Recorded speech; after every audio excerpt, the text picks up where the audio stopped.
Hi, today I will be showing you how to make marshmallow fondant.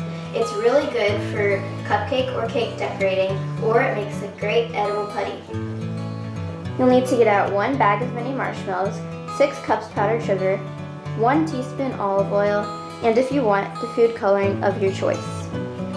You'll need to get out 2 bowls to put the powdered sugar and marshmallows in. Then, you'll need to put the marshmallows into the microwave. And occasionally stir them until they are smooth.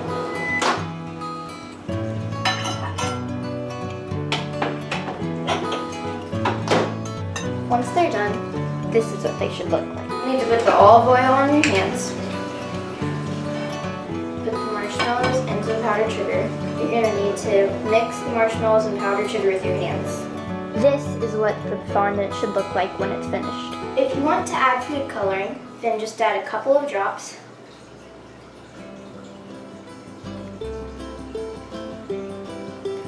And mix it in.